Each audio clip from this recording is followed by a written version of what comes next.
Guys, today we're going to talk about angles of elevation and depression. This is also called applications of trig problems. So this is the PowerPoint. There's going to be a lot of word problems and a lot of applying trig to real world situations. Please make sure as you write this that you do write down the word problems. Like I said, the point of this lesson is being able to apply trig to real world, which means being able to understand the word problem. So make sure you do that and keep that in mind as we go forward. Also, for those of you who are paying attention to the section numbers, we are in section 8.7. All right, let's go ahead and get started. Now, like I said, today's lesson is on angles of elevation and depression.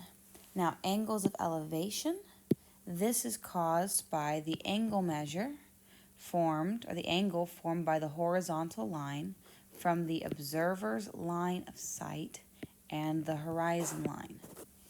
Okay, so you're always going to go in both either elevation or depression. You're always going to start from the observer's line of sight.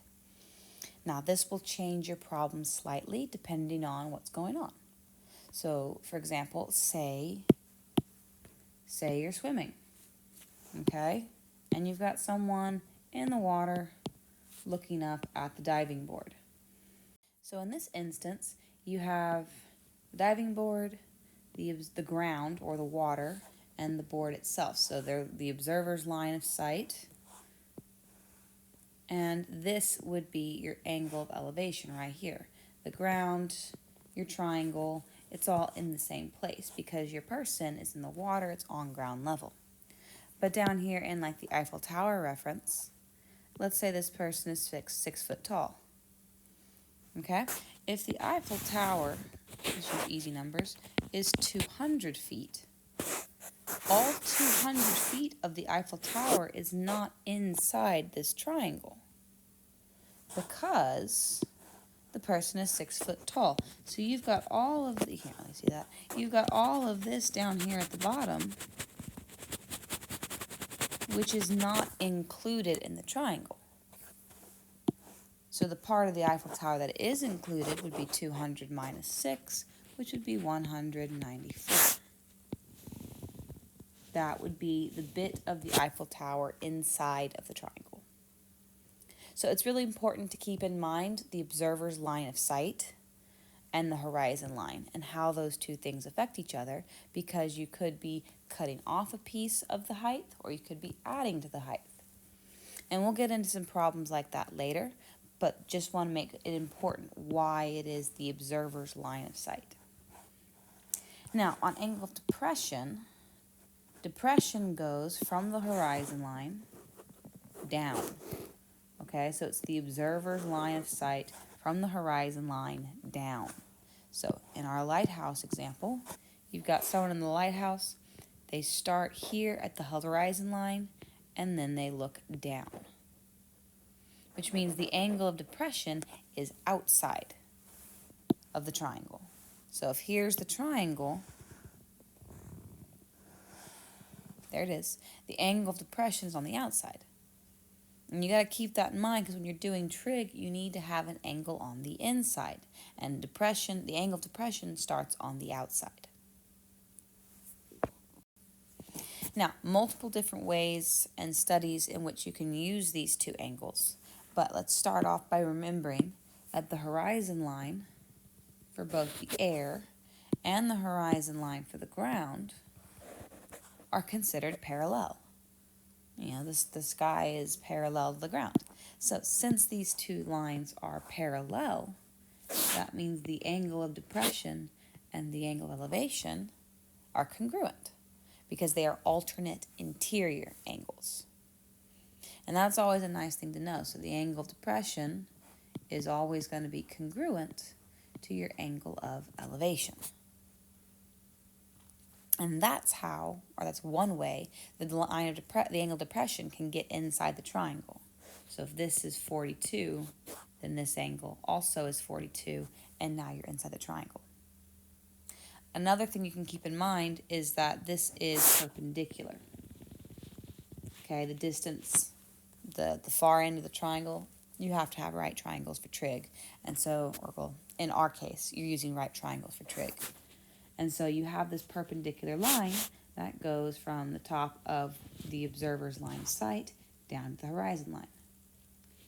Well, because these two lines are parallel, this is also a right angle. And so you could easily say that this is 48 right here. And there you have it. Now, in these bottom two examples, these are just other ways you can use angle of elevation and depression in an example. So our lighthouse example, guys looking down at the boat.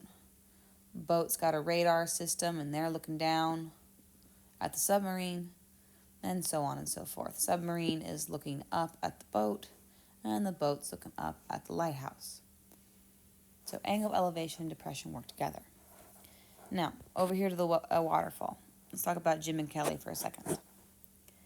This is going to be a common type of problem where you're given, let's see if I can draw this. Whoops, nope, not working. Okay, here we go. You're given two,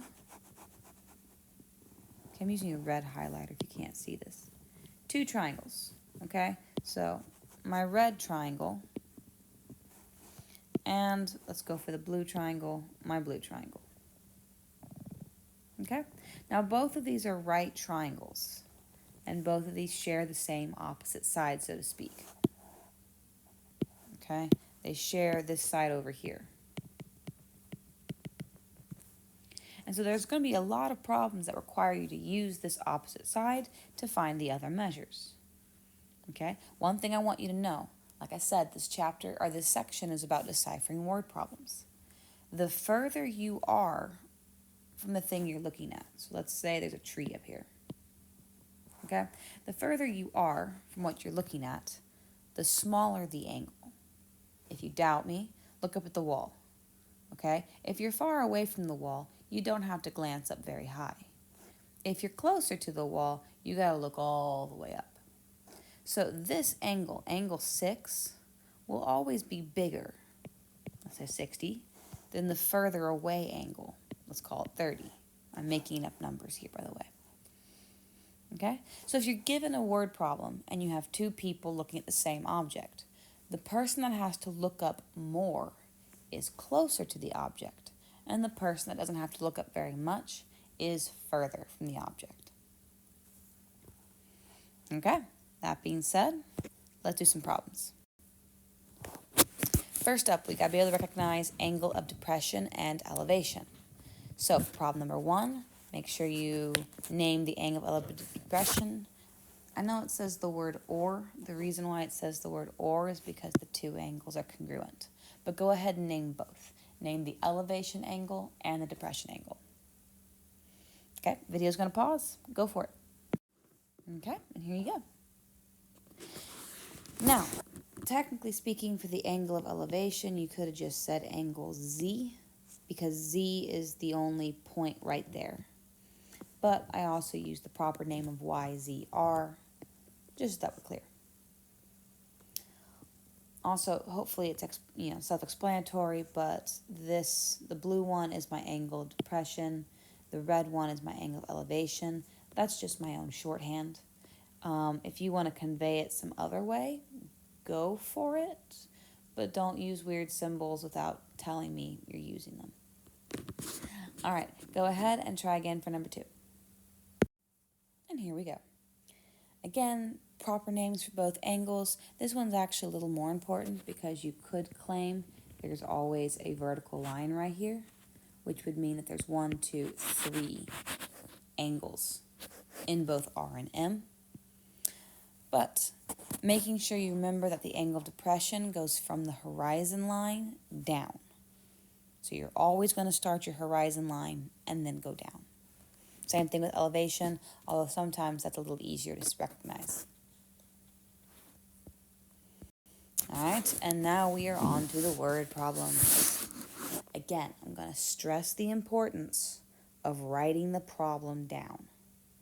Okay? I want you to be able to look back at your notes and be able to read stuff, because you need to be able to get important information from the problem.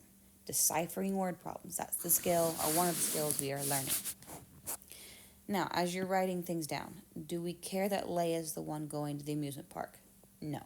So, pick the important information, write down your notes. Pause the video if you need to. All right, here we go. Leia wants to see the castle in the amusement park. She sights the top of the castle at an angle of elevation of 38 degrees. She knows the castle is 190 feet tall, and she is about 5.5 feet tall. How far is she from the castle to the nearest foot? Okay, so you're always going to want to draw these. It just makes it easier to orient yourself and figure out what's going on. So here's my castle, and it is 190 feet.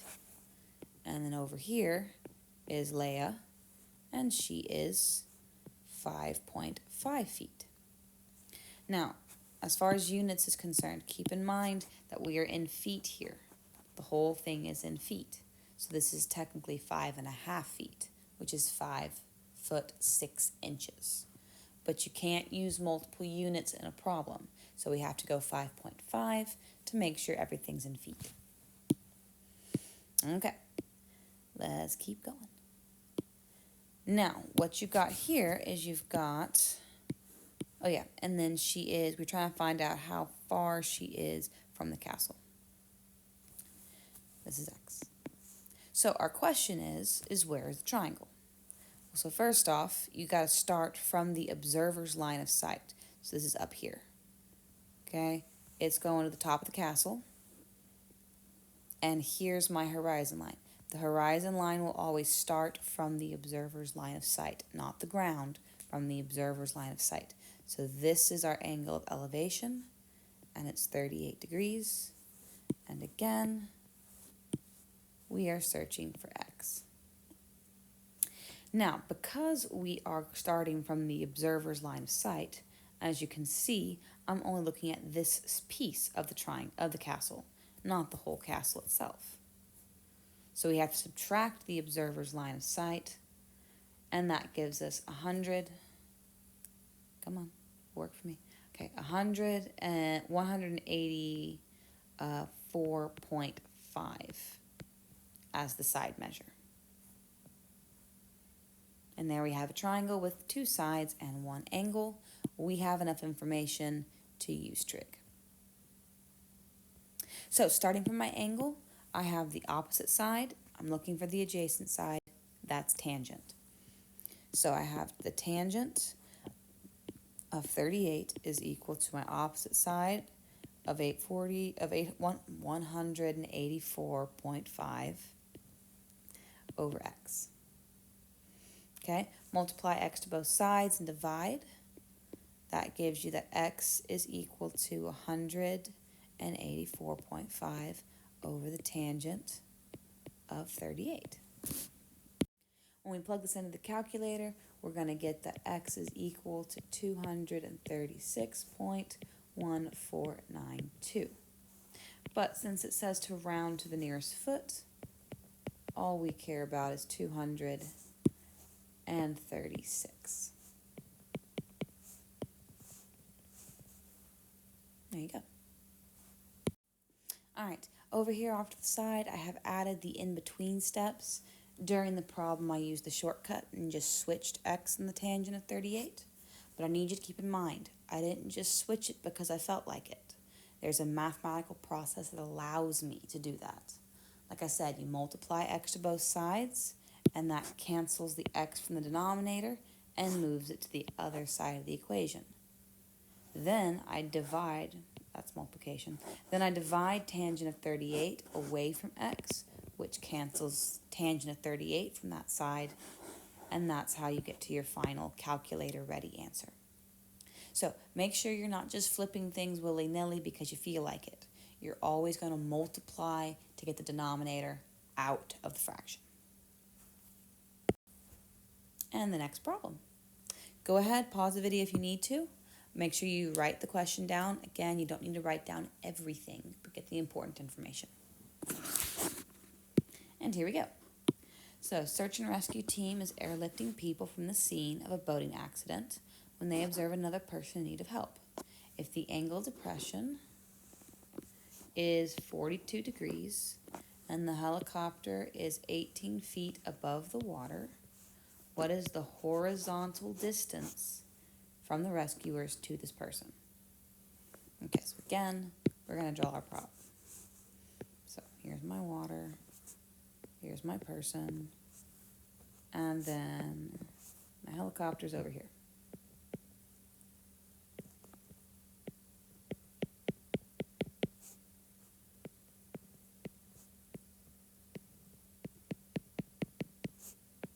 Okay, there we go. There's my helicopter.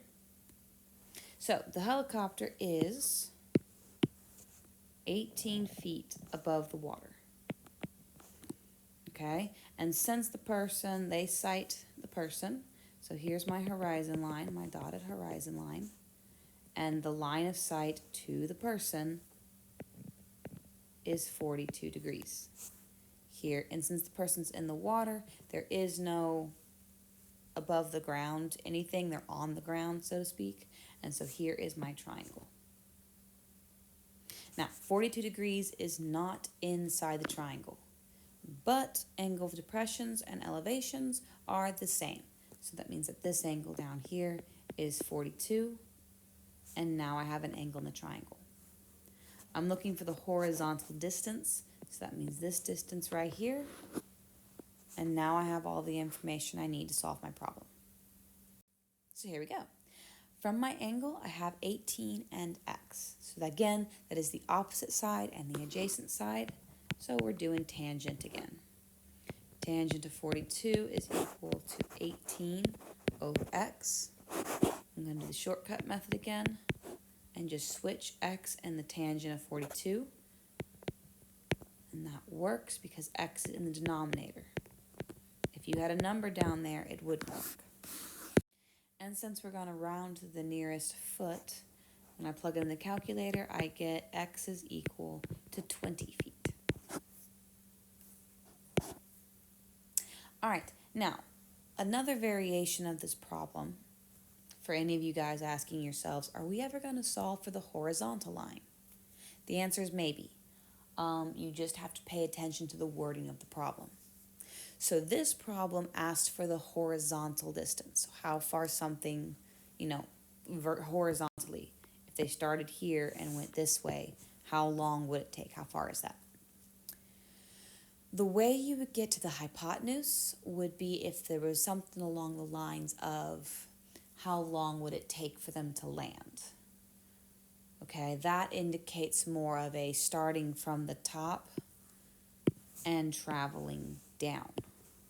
So what would be the length of their descent? Something along those lines. Other problems where you would get the hypotenuse would be ladders. If you have an angle of depression from a window and the ladder would be the hypotenuse. So it really just comes down to you being able to decipher your problems. All right, last problem. Pause the video if you need to write down the question, and let's go. The observation deck at the John Hancock Center is 1,030 feet above the ground. That's important. The sky deck of the Sears Tower is 1,335 feet above the ground. The John Hancock Building is 1.7 miles from the Sears Tower. What is the angle of elevation of someone standing on the observation deck of the John Hancock Center looking up to the sky deck of the Sears Tower? All right, that was a lot of words. Let's draw it first. Here's my ground. Here is my John Hancock Building with its observation deck, and it is 1,030 feet. Here is my Sears Tower with its observation deck. Sears Tower, and it is 1,335 feet. And they are 1.7 miles away from each other. Now, first things first, the big glaring problem in this problem. I have a tower in feet, and then I have a distance in miles. I need to make sure I have everything in the same units. So take a moment and pause and rewrite 1.7 miles in terms of feet. Okay, quick conversion down here in the bottom. There are 5,280 feet per mile. So if you multiply, set a proportion, feet over mile, and you can quickly find that x is equal to 8,976. So here we go, 8,976. Now, we have our person standing at the observation deck of the John Hancock Center looking up at the Sears Tower. So you've got this happening. There's my observer's line of sight. Here's my triangle. Yay. So this is 8,976. This is theta. I'm trying to find that. Now, as far as my other side is concerned, well, I'm going to subtract the John Hancock building from the Sears building, 305, and that's this side measurement. Now I have all the information I need to solve. Again, opposite and adjacent, so we're going to use tangent. So I have the tangent of theta is equal to 305 over 8,976. We're looking for theta, so we're going to do the inverse. So the inverse of tangent